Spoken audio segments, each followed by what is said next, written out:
थै थांजानाय माखनदाल साहानि 26 थैमानि सालनो गिदिंगै Fasal राजाखरागुनिनि commercial complex खख्लायजाखा साकमुसुंगै थैरमानि पान्दा जाति कथार मुसुंगै पान्दानो जेंसावै रेखा हास्तेनि मन्त्री अकरा डक्टर मानिक साहा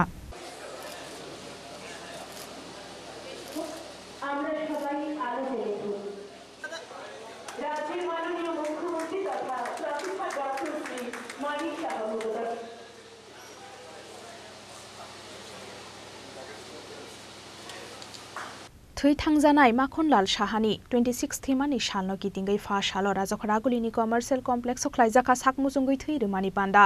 जाति कथार मुसुंगै पान्दानो जेंसावै रेखा हास्तेनि मन्त्री अकरा डक्टर मानिक साहा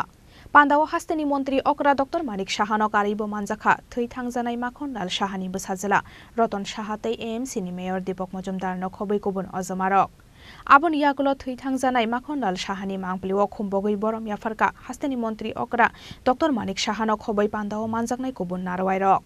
आबन यागुलो पान्दाव ककसानानि थांगै हास्तेनि मन्त्री अकरा डक्टर मानिक साहा शाखा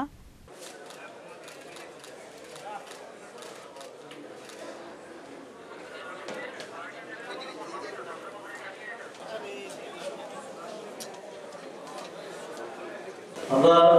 দেখতাম যে আপনারা হয়তো অনেকে জানেন না তখন টেরিটোরিয়াল কাউন্সিল ছিল এখানে বিধানসভা চিফ কমিশনার তখন এর আগে টেরিটোরিয়াল কাউন্সিল ছিল সেখানে উনি ইলেকশনে দাঁড়িয়েছিলেন এবং প্রতিপক্ষ কে ছিলেন প্রতিপক্ষ ছিলেন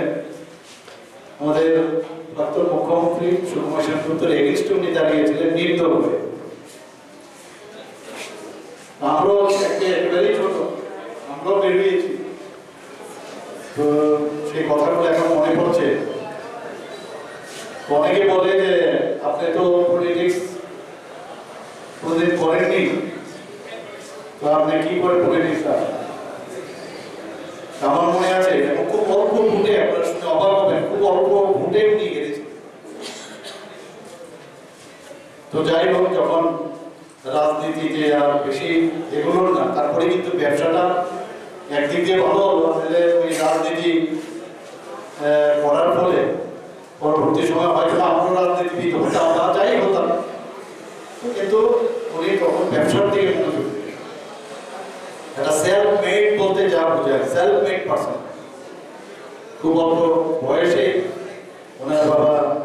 অ্যাডভোকেট ছিলেন যখন মানে আমাদের এইসব শোনার কথা এইসব শুনেছি বাবার কাছ থেকে শুনেছি বা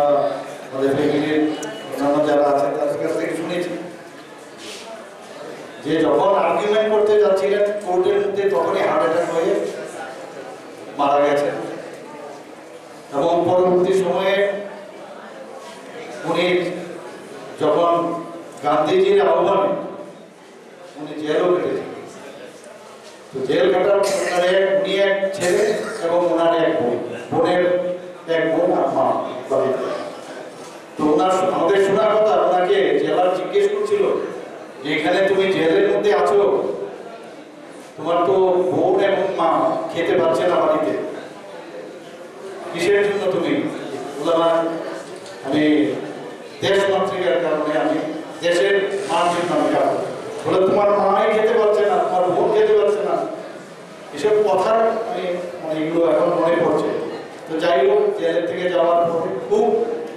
মানে আর্থিক সংকট ছিল তখন সেখান থেকে আস্তে আস্তে আস্তে করে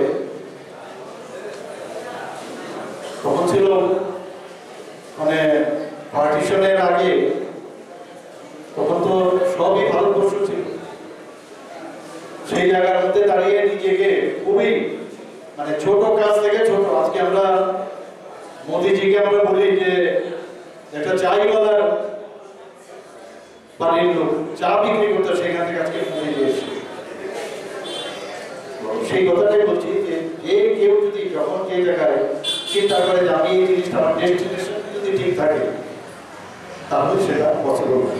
আস্তে আস্তে নিজের মাধ্যমে আমাদের সেই এখানে biscuit factory Hindustan biscuit factory সবচেয়ে পুরনো বিস্কিট ফ্যাক্টরি পুকুর আছে তৎকালীন সময়ে বিস্কিট ফ্যাক্টরি হ্যান্ডমেড ছিল না মেশিন দিয়ে আধুনিক মেশিন দিয়ে বিস্কিট তৈরি হয়